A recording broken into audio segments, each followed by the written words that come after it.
दोस्तों, जय श्री राम, जय सीताराम, जय जय हनुमान, जय बागेश्वर धाम सरकार। दोस्तों, संध्या दीपक जलाते समय जो नियम अपनाने चाहिए उनके बारे में कितना जानते हैं आप उस शाम को दीपक जलाने के महत्व के बारे में जानते हैं?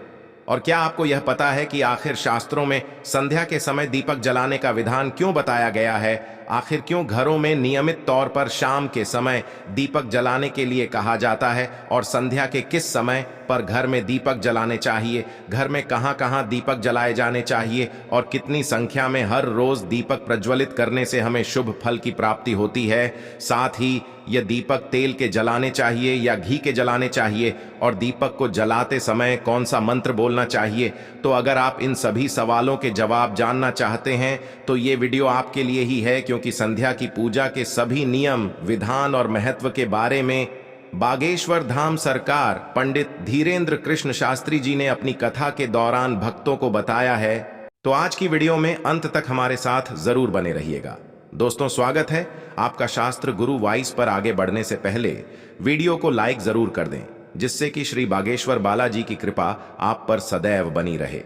चलिए वीडियो में यह आगे बढ़ते हैं। दोस्तों, सभी के मन में अक्सर यह सवाल होता है कि जब हम सुबह देवी देवताओं की पूजा आराधना कर लेते हैं तो हिंदू धर्म में संध्या के समय पूजा करने के लिए क्यों कहा जाता है? आखिर इसका महत्व क्या होता है? तो गुरु जी कहते हैं कि एक बार जब महादेव माता पार्वती को अमरता का ज्ञान देने के लिए अमरनाथ की गुफा में लेकर आए थे, तो बहुत लंबे समय तक वे स्वर्ग में जाकर देवताओं से भेंट नहीं कर पाए थे। इसीलिए उन्होंने माता पार्वती से देवताओं से मिलने के लिए अनुमति मांगी। और जब वह स्वर्ग से 1 महीने तक वापस नहीं आए तो माता पार्वती क्रोधित हो गई। और जब महादेव लौट कर आए तो माता पार्वती का क्रोध अपने चरम पर था और इस क्रोध से बहुत सारे राक्षसों का जन्म हुआ। तब महादेव के समझाने पर देवी पार्वती का क्रोध तो शांत हो गया, लेकिन फिर जब माता पार्वती ने महादेव से कहा कि उनके क्रोध से उत्पन्न हुए सभी राक्षसों का क्या होगा, इन्हें ब्रह्म महान में कहाँ स्थान दिया जाएगा, तब महादेव कहते हैं कि जिस घर में संध्या के समय दीप प्रज्वलित नहीं किए जाएंगे, मंत्रों का उच्चारण नहीं होगा, आरती नहीं होगी, घंटी का स्वर नहीं होगा, वहां पर इन सभी राक्षसों को और भूत प्रेतों को जगह मिलेगी। वह घर इन सभी का निवास स्थान होगा। तो इसीलिए शास्त्रों में संध्या के समय दिया बाती को इतना महत्व दिया जाता है ताकि आपके घर में भूत प्रेत और राक्षसों का वास ना हो। लेकिन अब सवाल यह है कि आखिर इस संध्या में किस समय पर दीपक जलाना चाहिए?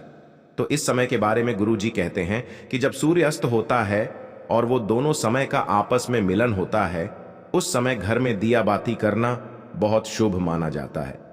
आपको शाम को दिया बाती करने के लिए वह समय चुनना चाहिए जब ना तो रात्रि का समय हो और ना ही दिन का।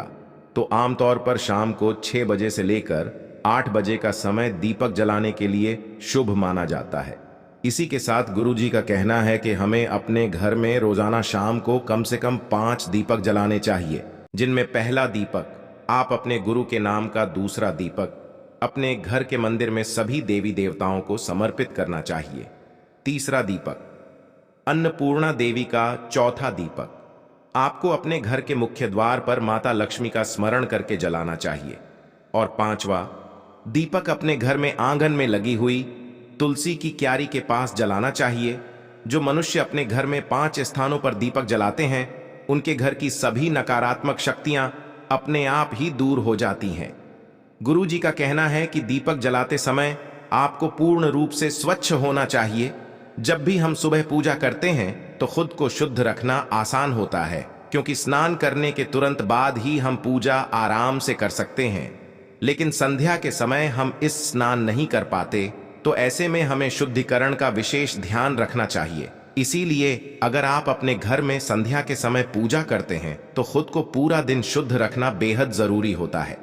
यदि आप बाथरूम का इस्तेमाल करते हैं तो अपने हाथ पांव को अच्छे से धो लीजिए। यदि आप सोच जाते हैं तो आप अपने हाथ पांव धोकर कपड़े जरूर बदलिए। दोस्तों, साथ ही यदि आप दोपहर में पूरे दिन ब्रह्मचर्य का पालन नहीं कर पाते, पति पत्नी साथ में रहते हैं, तो आपको संदेह की पूजा से पहले स्नान जरूर करना चाहिए। साथ ही कपड़ों को भी स्वच्छ रखना चाहिए। दोस्तों, गुरुजी बताते हैं कि संध्या का जो समय होता है, उस समय माता लक्ष्मी और उनकी बहन अलक्ष्मी दोनों ही बिहार के लिए निकलते हैं। तो जिन लोगों के घर के मुख्य द्वार पर दीपक जले होते हैं, ऐसे लोगों के घरों में माता लक्ष्मी प्रवेश कर जाती है, और जिन लोगों के घरों में अंधेरा होता है, ऐसे घरों को माता लक्ष्मी की बहन अलक्ष्मी यानी कि दरिद्रता अपना निवास स्थान बनाती है।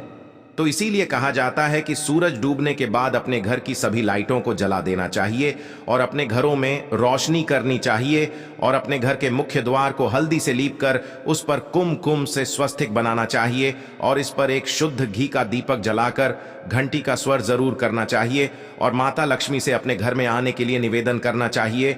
साथ ही हर किसी को अपने घर में सुबह और शाम को एक दीपक अपने गुरु के नाम का भी जलाना चाहिए, क्योंकि ईश्वर ने खुद से पहले गुरु का स्थान बताया है। इसके साथ एक दीपक आपको अपने घर के मंदिर में सभी देवी देवताओं का स्मरण करके और आरती करके जलाना चाहिए। साथ ही एक घी का दीपक आपको अपनी रसोई घर में अन्नपूर्णा माता का नाम लेकर जलाना चाहिए, और माता से अपने घर के भंडारे भरे रखने की प्रार्थना जरूर करनी चाहिए। वही जो लोगों को संध्या के समय एक दीपक अपनी तुलसी की क्यारी में जलाते हैं, उनके घर में दरिद्रता भूल कर भी प्रवेश नहीं करती, और ऐसे घर में नकारात्मक शक्तियां का वास तो कभी होता ही नहीं है। साथ ही कुछ लोग यह भी जानना चाहते हैं कि अपने घर में हमें कैसे दीपक जलाना चाहिए।